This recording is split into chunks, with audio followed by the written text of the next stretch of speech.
मतलब का रिश्ता। एक गांव में एक बड़ा साहूकार रहता था। साहूकार बहुत पैसे वाला था। आसपास के कई गांव में उसका बड़ा नाम था। लेकिन इस साहूकार को अपने पैसे का, अपने रुतबे का और अपने नाम का बड़ा ही घमंड था। वो अपने नाम को बनाए रखने के लिए बहुत ज़्यादा सोचता था और बिना किसी के भावनाओं के कद्र किए वो सब करता था जो उसे लगता था कि करना चाहिए। साहूकार को कई सालों बाद एक संतान प्राप्ति हुई थी। साहूकार ने अपने इस खुशी को मनाने के लिए अपने घर पर एक बहुत बड़ा कार्यक्रम रखा, जिसमें उसने आसपास के गांव के सभी श्रीमंत लोगों को और सिर्फ ऐसे रिश्तेदारों को जो पैसे वाले थे उसको ही बुलाया था। पास के ही गांव में साहूकार की खुद की सगी बहन भी रहती थी, क्योंकि इन दिनों उसकी आर्थिक परिस्थिति कुछ अच्छी नहीं थी। इसलिए उसने अपनी बहन को तक इस कार्यक्रम के लिए नहीं बुलाया। साहूकार ने जिस कार्यक्रम का आयोजन किया था वो इतना भव्य था और इसके अलावा उसमें इतने प्रसिद्ध और श्रीमंत लोग आने वाले थे कि इस कार्यक्रम की चर्चा हर गांव में होने लगी। ये खबर उस साहूकार की बहन तक भी पहुंच गई। बहन को ये जानकर बहुत ज़्यादा खुशी हुई कि इतने सालों बाद उसके भाई को आखिरकार संतान सुख प्राप्त हो ही गया।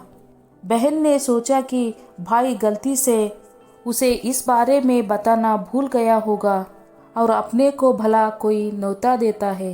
भोली बहन अपने भाई के यहाँ उस कार्यक्रम में जाने की तैयारी शुरू कर दी। जिस दिन वो कार्यक्रम था उस दिन बहन सुबह सुबह ही अपने भाई के घर जाने के लिए निकल पड़ी। रास्ते में अपने पुराने मौले कपड़े देख उसे ख्याल आया कि किसी और के घर जाना होता तो मैं ऐसे कपड़ों में जाने की सोचती भी नहीं, लेकिन मैं तो मेरे अपने घर, मेरे मैके जा रही हूँ। वहाँ मुझे ये सब सोचने की कोई ज़रूरत नहीं है। जैसे ही वो अपने मैके पहुंची, वहाँ का भव्य आयोजन देखकर वो बहुत खुश हो गई और उसे अपने भाई पर बहुत गर्व हुआ। वहाँ पर वो जल्दी से जल्दी अपने भाई को मिलकर उसकी खुशी में शामिल होना चाहती थी। वो तुरंत सीढ़ियाँ चढ़कर घर के अंदर प्रवेश कर गई। उसने देखा कि उसका भाई मेहमानों के तौर पर आए सभी धनवान और नामी लोगों का स्वागत करने में व्यस्त है। बहन जैसे ही अपने भाई की तरफ उससे मिलने के लिए बढ़ी, उसके भाई की नज़रें उस पर पड़ गई और अपने बहन को ऐसे मोले पुराने कपड़े में देखकर भाई ने उससे मिलना तो दूर बल्कि तुरंत बहाना बनाकर वहाँ से निकल गया।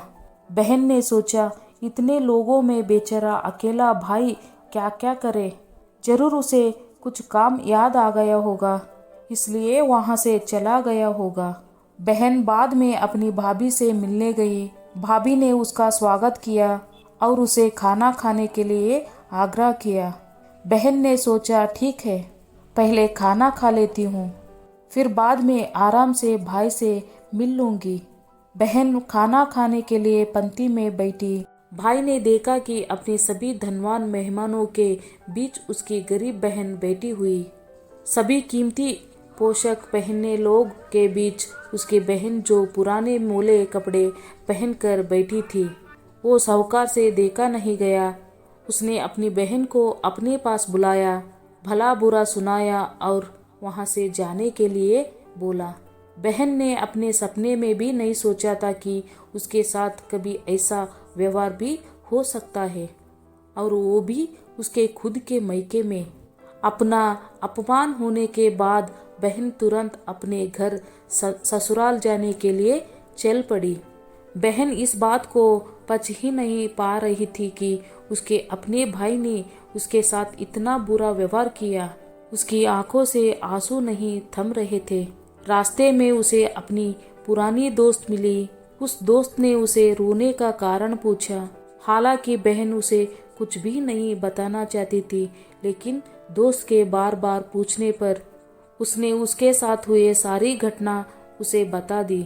उसकी दोस्त एक समझदार महिला थी और काफ़ी प्रैक्टिकल सोचने वाली थी। उसने कहा, अगर तुम मेरी बात माने तो एक दिन तुम्हारा भाई खुद तुम्हें अपने यहाँ बुलाएगा और तुमसे माफ़ी भी मांगेगा।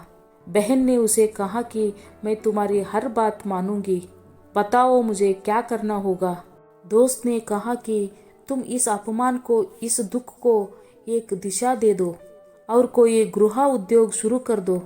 उसमें इतनी मेहनत करो कि उस काम में तुमसे अच्छा कोई भी ना हो। बहन को अपने दोस्त की बात सही लगी। उसने घर पहुंचकर अपने आंसू पोंछकर उसी दिन से एक गृह उद्योग शुरू किया। उसने दिन रात मेहनत की, अपने साथ कई और गांव की महिलाओं को जोड़ा और देखते ही देखते उसका गृह उद्योग चल पड़ा।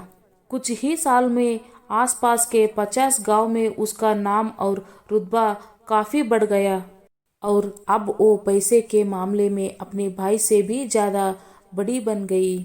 भाई को भी जब ये पता चला कि उसकी बहन इतनी श्रीमंत हो गई है तो उसने सोचा कि एक बार उससे मिलकर आ जाए। वो जब अपने बहन को उसके घर मिलने पहुंचा तो बहन ने उसका किसी राजा महाराजा की तरह स्वागत किया, उसके पसंद खाना खिलाया।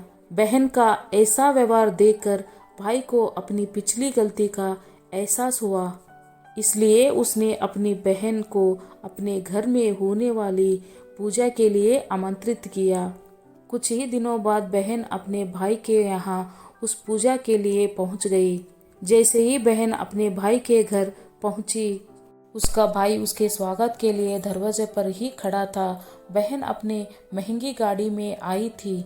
उसने बहुत कीमती साड़ी और उससे भी ज़्यादा कीमती गहने पहने रखे थे। बहन का ऐसा टाट बाट देखकर सिर्फ भाई नहीं बल्कि उसका पूरा गांव दंग रह गया। भाई दौड़कर आया और बहन की गाड़ी का दरवाज़ा खोलकर उसे बाहर आने के लिए कहा और बड़े प्यार से उसे पूजा का प्रसाद ग्रहण करने के लिए बुलाया। बहन को इस बार 12 पकवान परोसे गए थे चांदी की थाली में। उसे खाना दिया गया था। वो थाली में एक सोने की चम्मच भी रखी गई थी। उसके बैठने के लिए बेशकीमती पॉट रखा गया था। बहन को ये सब देखकर उसके वो पुरानी दिन याद आ गया जब भाई ने उसे बिना खाना खिलाए ही भला बुरा कहकर वापस लौटा दिया था। बहन खाना खाने के लिए तो नहीं बैठी, लेकिन उसने अपने सारे कीमती धागा धागिने और जेवर उतर कर उस थाली के सामने रख दिया और खाने में से कुछ निवाले उन धागा धागिना पर रख दिया। बहन का ऐसा व्यवहार देखकर सभी हैरान थे। किसी को नहीं समझ में आ रहा था कि बहन ऐसा क्यों कर रहा है। आखिर वो क्यों उन जेवरों को खाना खिला रही है।